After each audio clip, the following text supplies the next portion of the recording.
Hi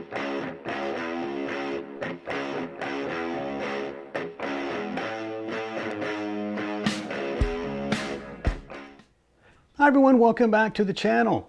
So this is the last of the series on the $20,000 vintage audio system. If you missed prior videos of this series, this is a theoretical system that if you were to buy everything on roughly average prices, it would value up to around $20,000. Now, of course, you could find a bunch of bargains and you could get well under that, or you could pay top dollar for everything and go well above 20K. But it's a theoretical system, and so I put together a bunch of components from my own collection as a theoretical system, and that is a Pioneer set of TZ9 speakers, a Marantz 2500 receiver, a Technics RS1506 reel-to-reel. This is a Denon 62L turntable, and a Nakamichi Dragon cassette deck. So that's the theoretical system that I put together. But I went through it each week and I showcased each one. And so this week it's all about the receiver and I'll say separate components. So I decided to swap it around a little bit this week and show you some things you probably expect to see and then maybe some things that you didn't expect to see. So I thought I'd try to make it a little bit interesting. Again, these are collectible items. They're not what's better, what sounds better than the other. I'm sure we all have our favorites, and put in the comments which ones you think should have been in the system or that you would have chosen had you had a theoretical budget and access to find anything you wanted. What might you have put in that list? So let's get into it and let's talk about the 5 that I chose to put in the list today.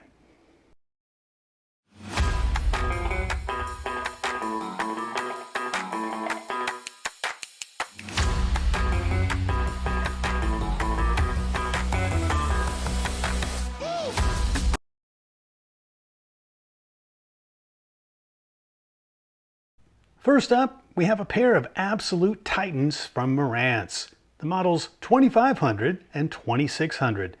Released during the peak of the monster receiver era in the late 1970s, these weren't just amplifiers, they were statements. Let's start with the 2500, produced from 1977 to 1979. Its build quality was exceptional, featuring robust components and a substantial weight that spoke to the quality within. But what truly set it apart was its groundbreaking inclusion of a front panel oscilloscope, a feature rarely seen on receivers then or now. This made it instantly visually distinctive.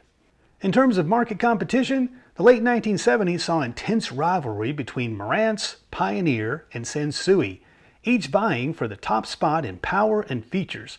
At the time of its release, the 2500 boasted an impressive 250 watts per channel, outperforming many of its contemporaries like the Sansui 9090 DB. This sheer power output was a major differentiation, prompting other manufacturers to respond with their own monster offerings. Its combination of power, unique oscilloscope, and the classic Marantz gyro touch tuning dial made it a standout. Today, the Marantz 2500 is highly collectible due to its rarity, iconic status, and that fantastic visual appeal of the scope. Following closely in its footsteps came the Marantz 2600, produced from 1978 to 1980. This model took the power stakes even higher, boasting an incredible 300 watts per channel, making it one of the most powerful stereo receivers ever made by Marantz and in the entire monster receiver category. The build quality, much like the 2500, was top-notch, designed to handle its massive power output. In the market, the 2600 directly competed with other ultra-high power receivers like the Technics SA1000 and the Sansui G33000. Its sheer power was its primary differentiation, along with the classic Marantz styling.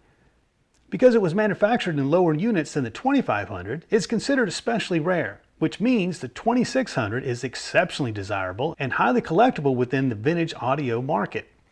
Its position as Marantz's most powerful receiver further cements its legendary status.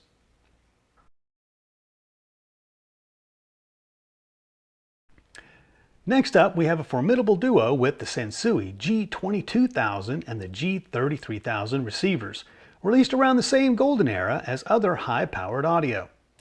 Let's look at the Sansui G22000.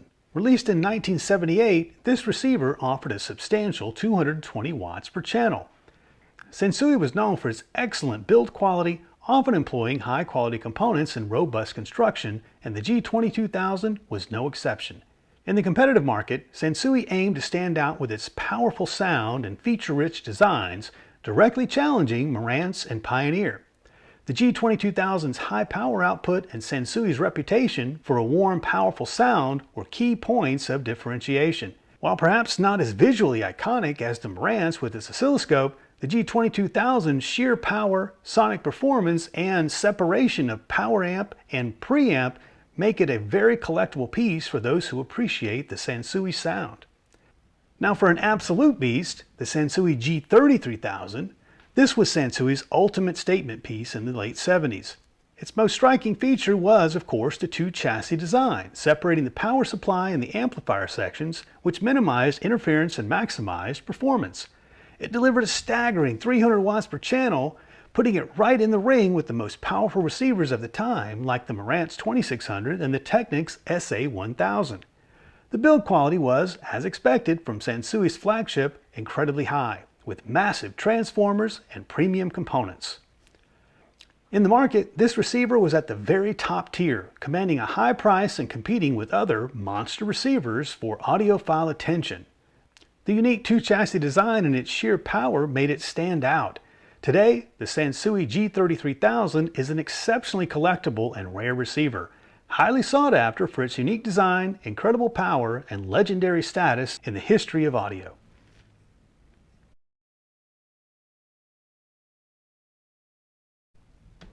Now let's move on to Macintosh, a name synonymous with high-end audio.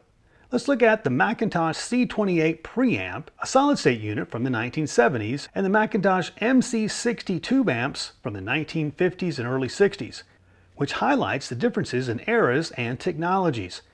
The C28 preamp was produced during the 1970s, a period many consider Macintosh's golden age for solid-state design.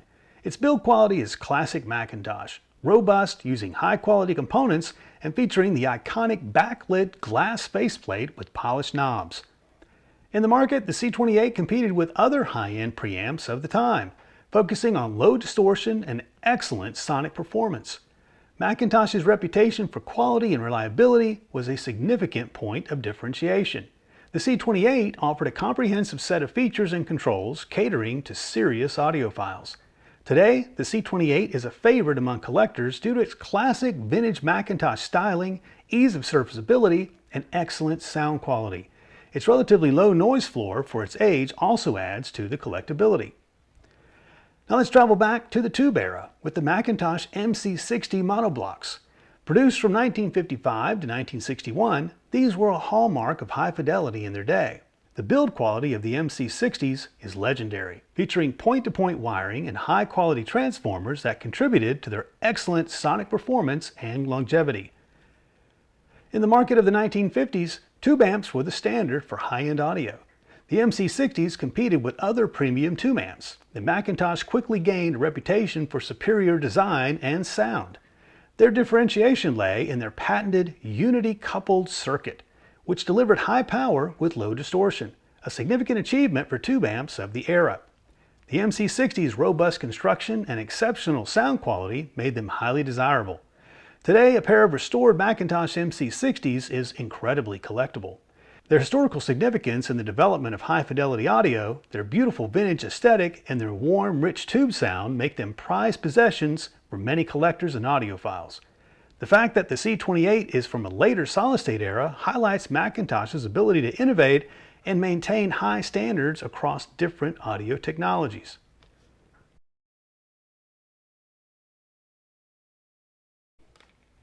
Next, we have a truly special and somewhat rare pairing here from Harman Kardon, the Citation XX amp and the Citation XXP preamp.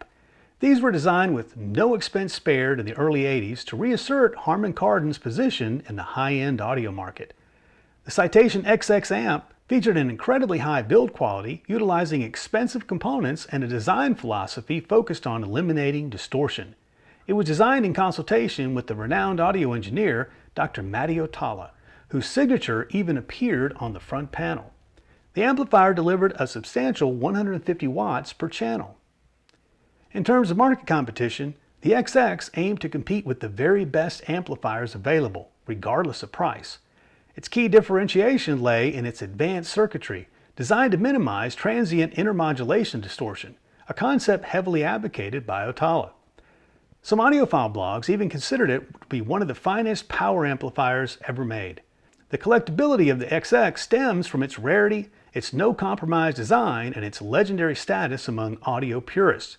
Information on specific differences between the Series 1 and Series 2 are subtle. The XXP preamp was designed with the same uncompromising approach as the amplifier. Its build quality was equally impressive, often using high-grade components.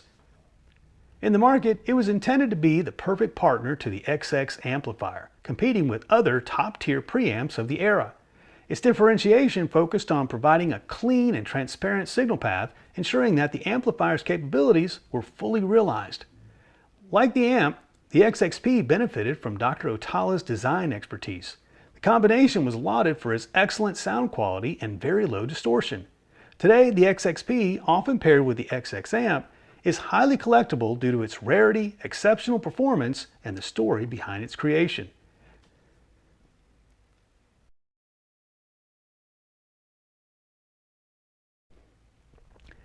Finally, we arrive at another undisputed king of the monster era, the Pioneer SX 1980. Released around 1978 to 1980, this receiver was Pioneer's flagship and true behemoth. The build quality of the SX 1980 was exceptional. It featured massive transformers, high-quality capacitors, and a robust chassis designed to handle its immense power. Speaking of power, the 1980 delivered a staggering 270 watts per channel, putting it right up there with the most powerful receivers of the time. In the market, the 1980 was Pioneer's answer to the high-powered offerings from Marantz and Sansui. Its key differentiation was its combination of massive power, a comprehensive feature set, and Pioneer's reputation for reliable performance. It included dual phono inputs, extensive tone controls, and a well-regarded tuner section. The sheer power output, the iconic silver faceplate with its multitude of controls, and Pioneer's widespread popularity at the time made the SX 1980 highly desirable. Today, the 1980 is one of the most sought-after and collectible vintage receivers. Its rarity, its place as Pioneer's ultimate receiver, and its incredible power make it a holy grail item for many vintage audio enthusiasts.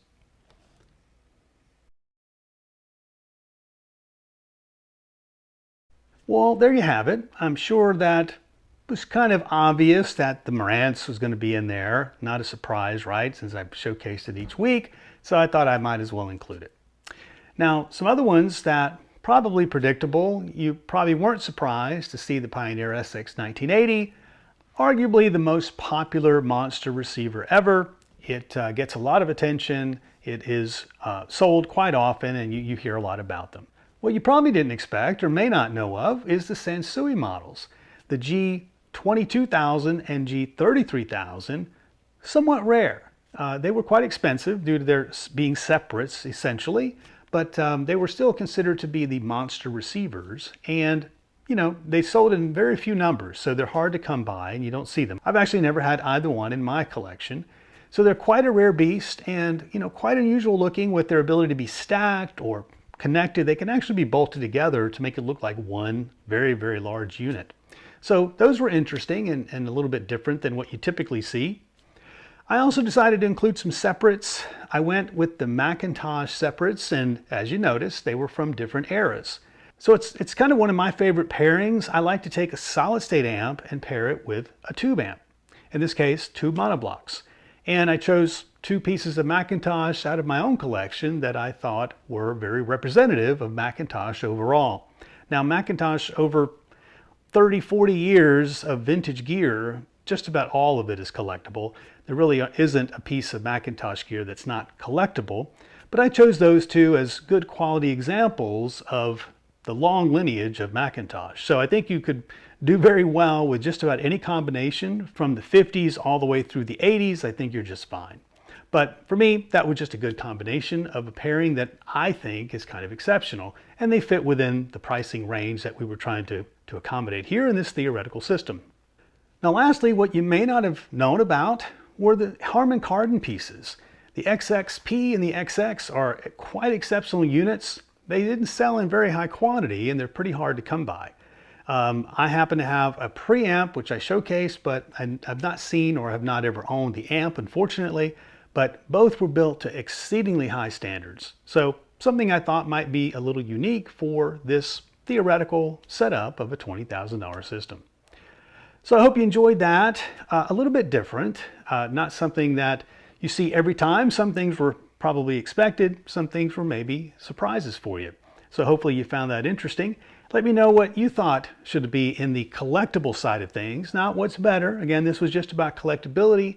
So some items that you would like to see in your system, or if you had a, an unlimited budget, let's say, and access to finding anything you ever wanted, what would you put in your system? If you want to get more, think about joining the Stereo Niche website, which is our membership site, and where you can spend more time talking about vintage audio, and it's where I spend most of my time. So if you have questions or want to talk about anything, you can reach it over at stereoniche.com and sign up. As well, it also includes a store, by the way. I am putting some things out there and it's available without being a member, and you can access the store and see some things that are becoming available for sale from my own collection. So take a look at that if you are in the market for anything and just see what's coming up. Well, all right, well, I guess I'll leave it there. As always, thank you so much for tuning in. We'll see you next time.